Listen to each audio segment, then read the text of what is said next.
Hello everyone, welcome to Crime Scene Knits. My name is Heather and this is my crafting yarn podcast that I do. Very informal. If you're a new viewer, welcome. It's very informal. I mostly think that what I do is ramble, and if you need some background noise while you are crafting or working or hanging around at your house or something, that this is good content for that potentially. So I am a little bit out of practice because I haven't filmed in a while. I think that filming on a schedule is maybe not my thing anymore. I do have, in addition to this episode that I'm filming now, an other episode that I filmed like a month or two ago that has just sat on my camera, and I think I'm going to try to upload both of those today. So we'll see if I get that done. Today I decided that I would ramble for a little while and then talk about some whips and some FOs I have going on, because I have a basket, not full, but of things that I have finished. I have a really exciting FO, and this past few weeks was difficult and unusual, I think, for a fair amount of us. For those of you who are aware, TikTok was very briefly banned, and I am on TikTok a lot, and I realized during the ban how much I missed filming and posting and doing social media, because I had kind of not been doing anything anywhere for a long time. I don't even know that I posted that many pictures on Instagram during that period of time, and then losing TikTok and realizing long term that app is probably gonna go away.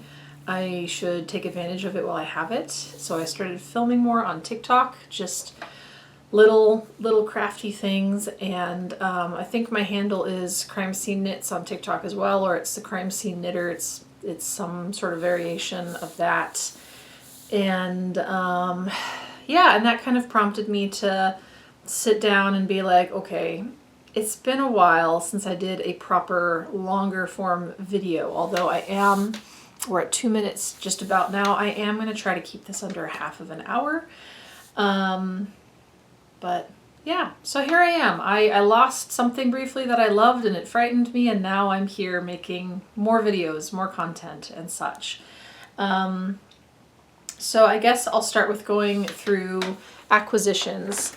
I went to the knittery, the McKinney Knittery yesterday, no, today is Tuesday, 2 days ago, and I had a gift card, so I made a cheeky purchase. I got some more of this yarn, Gilliant. For those of you who've watched my last few episodes, I had made a vest out of this, and one other.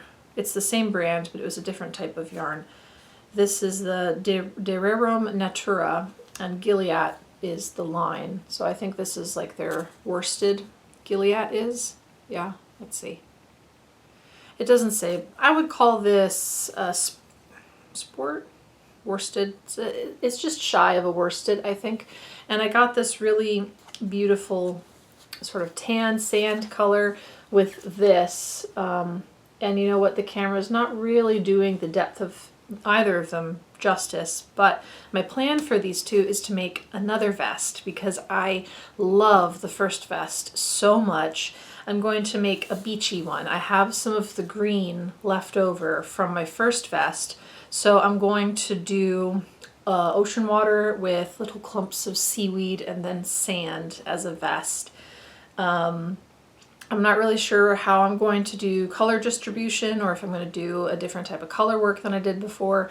I do know that I'm going to use the exact same pattern. So it's going to be the Peter Easy vest that I modified for my shape, my size. And I'm just going to make a second because I enjoyed it that much. So that was cheeky purchase. I gotta be honest with you guys, I have kind of fallen off the wagon in terms of tracking my yarn carefully. I have been asked to do a project for some of my friends' kids, and in order to do that project I needed to buy a handful of acrylic, which I did do, and I didn't count any of it. I also have not really gotten rid of anything else. I haven't started any new projects other than what I bought new yarn to do. So the whole tracking thing is kind of at a standstill now, unfortunately. But the task that I have been asked to do, and I've crumpled my instructions, they have 4 girls, and those 4 girls are really interested in mermaids. And so this is the order for mermaid numero uno, the merms as I'm calling them. This is merm number 1. And I am making it with a proper pineapple pattern. She is the lady who wrote my doll pattern. It's not my doll pattern. The pattern that I use to make dolls, it's her doll pattern. She has a mermaid pattern. This is the mermaid. And this is the mermaid's head, and I understand that she looks kind of crazy right now. I do plan on this not looking crazy at some point. I had to briefly pause the merm making because I needed a spine that would accommodate. I think I modified the pattern a little bit because I didn't like how wide the original pattern's mermaids get, sort of in the middle. So I needed a taller spine for them, and now husband has provided me with a spine to put into the doll, and hopefully now I can get this doll assembled and start. I think I'm going to do tail and then hair and then arms last. So the arms are going to be, this is like the shoulder point. So this is little top, and maybe, you know, for Christmas or something, I'll make clothes for them, little sweaters and shirts and things. I don't know. But that's the merm, and I have to be careful to try to stay true to the schematics that I was drawn. So I'm trying to make them, I had taken a little bit of artistic license with these because they are, yeah, that one. So the brown for the top, I think I've got orange. I made the orange for the tail a little more vibrant with some stripes. I'm hoping that's not a big deal. Purple hair, pink tail. I might do some embellishments. I might make them little sea urchin purses or a friend or something. I don't know. I haven't made a toy like this in years. Like it has been years. So I'm just kind of having fun, like even just relearning how I wanted to do the eyelashes, because I've made 3 of these dolls, and the ones that I made were dolls. They had legs. They weren't merms. So anyways, there's the merm in progress. That's happening. I am also working on a scrubby. This is sort of a throwaway, leave it on the couch and work on it when I don't have the brain power for anything else project. And the only reason why I'm even doing it is because I had this yarn that I found at the store. This is Lion Brand. It's whatever plastic scrubby yarn that they are manufacturing right now. I wanted to try it out. So I bought it just to see if I liked it. So we'll see. I'm holding it double with some Lily's Sugar and Cream cotton. And we'll see. I don't know how this is going to fare in the washer dryer. I have a suspicion that it may not do well, so I may not buy this again. We'll find out. But yeah, it's that time of year where I have a constant nasal drip and a permanent frog in my throat, so apologies for that. Oh, I got finished objects now. I finished another one of my Lion Brand mandala scarves. This colorway, this was Banshee, I think. Maybe. I don't remember. But I finished it. It's very pretty. I have to weave in the ends. My pile of FOs over here is living in a pile for now because I have not finished I haven't woven in the ends. So that's why. But I also finished a couple pairs of baby socks. Not for myself. No one get excited. I'm not procreating, but other people sure are. And so I've made 2 pair of these, this size, which technically is a toddler, I think. Yes, toddler, little baby toddler sock. Very small, very cute. I love that yarn. Co-worker is having a baby, so I have a pair for her. And then my other co-worker's sister's having a baby, so there's a pair for her. I gotta weave in the ends. I was gonna make myself a pair of socks out of that yarn, but I just don't think I'm gonna have enough of it now. So I may have to like use it for the toe and the cuff and then have another color fillet. But I had to cut yarn in between making the socks so that the stripes would progress the same way for the second pair. So I used that little yarn to make a very, very tiny wee scarf, and I will put that on something that I have in my house or in my car, or I have little bits and bobs everywhere. So I'll find something that can wear a scarf and I'll put that on them. And the most exciting FO, and I have posted about this already. Guys, I am obsessed with this. Obsessed. This is my Toxic Heron. The pattern is actually called the Blue Heron. It is from Fairy Knitting. And I've moved the book somewhere, but it is by the Hoffmans, Lisa Hoffman and Catherine. There's another Hoffman on there. I think they're sisters. But this book, it came out years ago. It was very, very popular. It's a beautiful book. If you haven't picked it up and you like fairy tales and you like legends and things and you're a knitter, highly recommend. My eye has been on this pattern forever. It's not blocked yet, and it is lace. So I'm gonna probably show you guys again after I block it because it's just gonna grow. But this color, and it's hard to see, so the ends have curled a bit because they are pokey, they're pointy, they're meant to be like feathers. So I'm hoping you can get the colors, but the color progression of this, just pure bliss, you guys, pure bliss, mostly because of this grain at the top. I have a Ravelry page for this project if you're curious about what yarns I used. This was stash busting. This was just stuff I have in my stash, or I had. I used up one skein, two skeins, one mini. I started another skein. Like this was good at eating up stash, and I needed that. I need more projects that eat up skeins at a time. Shawls, I think, are gonna be my way to go. So yeah, when it warms up a little bit, I think I will block this and take more photos with it because it's, like I said, it's gonna be completely different.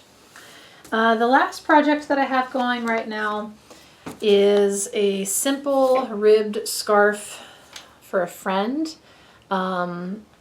They are a fan of the Dallas Stars, and this is their Victory Green color, using Cascade 220 Superwash Merino. This is actually very, very bouncy. This is not a yarn that I would gravitate towards naturally, I think, just because I have quite rich tastes in yarn now. But that being said, it's really, really soft. Yes, it's a superwash, so you know, I don't know how many times you can run this through the washing machine potentially without it no longer being a superwash, but color's nice, it feels good, and this fabric is plush. It's very nice. So yeah, that's what I'm working on. Where are we at in terms of time? 13. Oh, I blew through that. That was fast. My goals for going forward, because I know that I have been so sporadic about posting and filming and stuff, I think it's just to continue to make content, but not do it in a way that feels burdensome to me. So probably I will carry on being sporadic in my postings and my uploadings.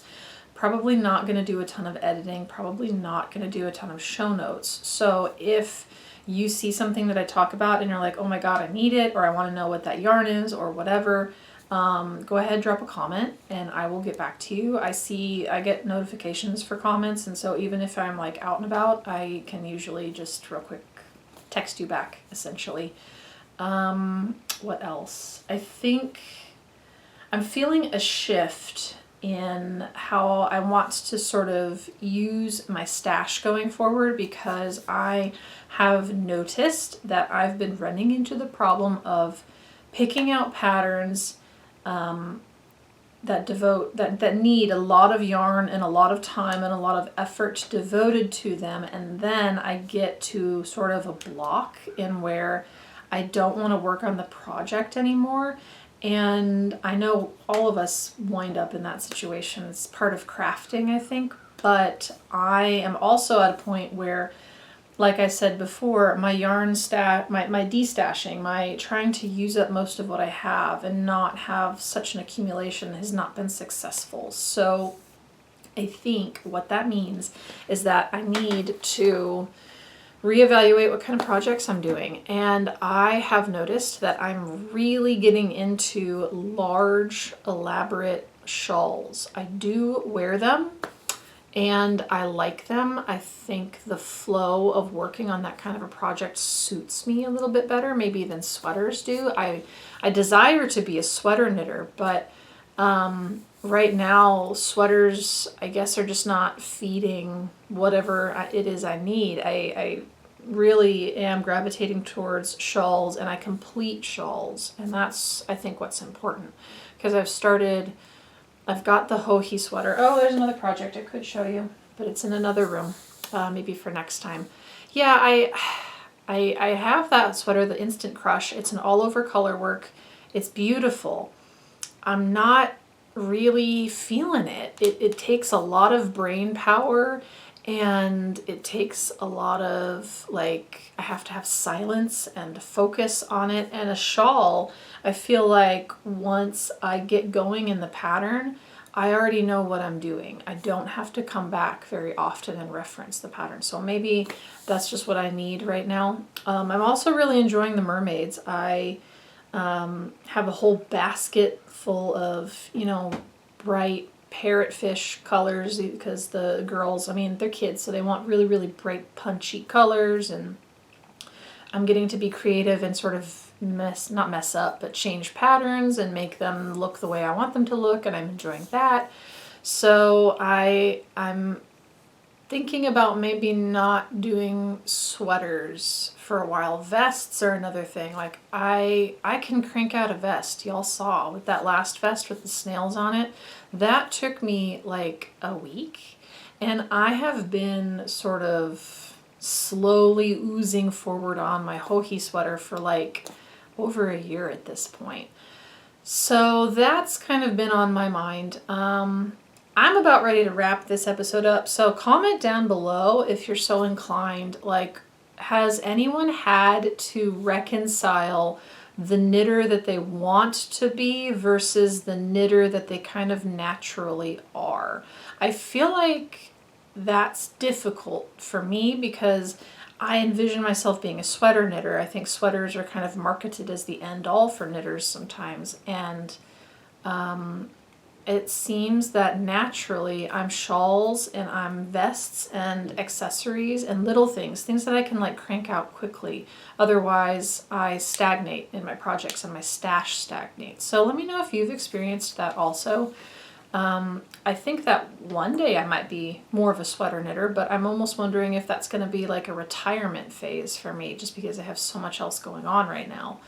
Who knows? So yeah. All right, y'all, that's it. That's what I have for you today.